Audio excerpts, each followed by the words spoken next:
Yo, what is going on, guys? It's Cameron here. Today I'm going to be giving you guys tips and tricks to the sweatiest place in all of Fortnite Battle Royale. That's right, I'm talking about Salty Springs. So if you're looking to pop off at this location every single game, stay tuned. I'm going to be dropping 5 tips that are sure to help you guys improve at this location and pop off every time. So the first point I want to go ahead and talk about is my favorite landing spot and the place I recommend if you can land here. And that's this house right here. The reason being is, one, it is in the center, so it means you have a lot of back doors, right? You can go that way to one of these other houses, go to any of these other places, and you can also go off over here where there's some guns and stuff, like over there. So yeah, there's plenty of outs if you need to run away and regroup or something. But also it has 3 chest spawns, which is super nice. So being able to have more chest spawns is super helpful, especially in this season where there's only 53% spawn rate for chests. Yeah, that's why I recommend this spot. Plus, I just always get godlike loot here. Well, I'm in Battle Lab, so that also is why I'm getting godlike loot. And the last chest is all the way down here in this little basement, mom's basement. This is where I sleep. So yeah, let's move on to the second tip, but this is more like a point that I just want to make, and it's why is Salty Springs so sweaty? The reason actually is 2 major key points. The first point is Salty Springs is the only location other than Retail Row that's been here since the start of Fortnite Battle Royale. It's been here since Season 1, Chapter 1. And because of that, all the OG players, everybody's played the game since then, knows about this location, and it's just familiar. So that's why so many people like to land here, especially all the sweats. It's because it's all the people that have been playing this game for years and years and just know about it. The other major point is where it's centered is excellent map rotation. Basically, no matter what, you're going to be in the circle or within spitting distance of where the first circle is. So it's very easy to get around the map and to get to circle. So yeah, that's some of the reasons why this place is so sweaty, why players love this map location. So moving on to the third tip, we got close combat.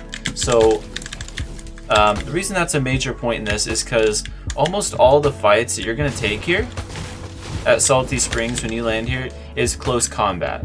It's going to be people who are pushing you from other houses, trying to steal your goody gumdrops. So being able to deal with players in quick, closed areas, small areas, is going to benefit you a lot.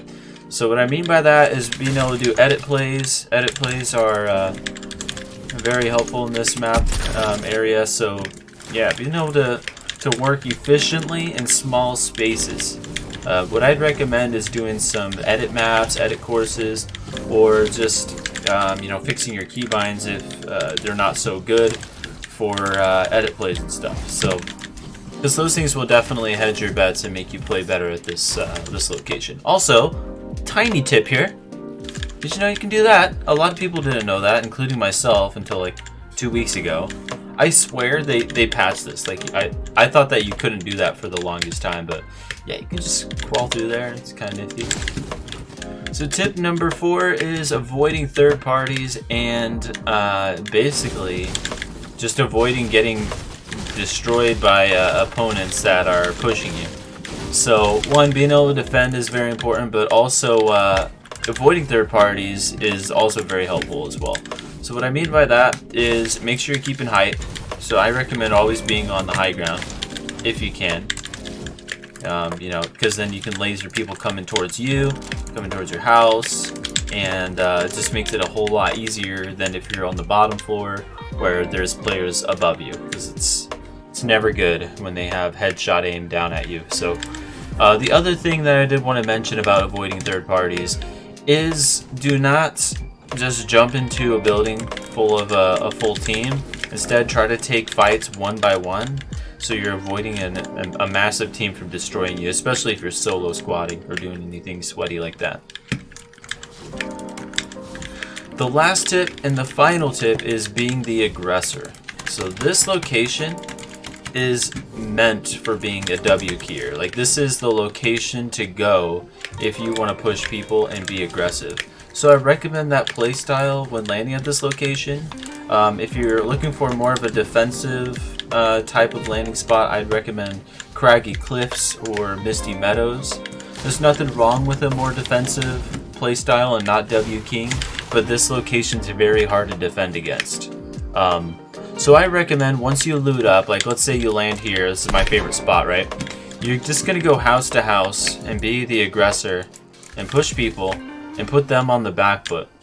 People tend to get a little bit worried and like they mess up and stuff when you are pushing them, because when you're overly confident you can it throws people off basically. So yeah, and I got the god loot right now. I got really good loadout. This is like the loadout I always choose to go with. I love the charge still, even after all this time. But yeah, being the aggressor is more beneficial at this location. It just confuses your opponent and it makes it more difficult to defend against somebody who's being very aggressive. But let me know if you guys like these tips and tricks videos, and I hope you guys pop off at this location now every single time, now that you got the tools to do so. And let me know what your guys' favorite location is down in the description, the comment section below. It's been Cameron. Peace out.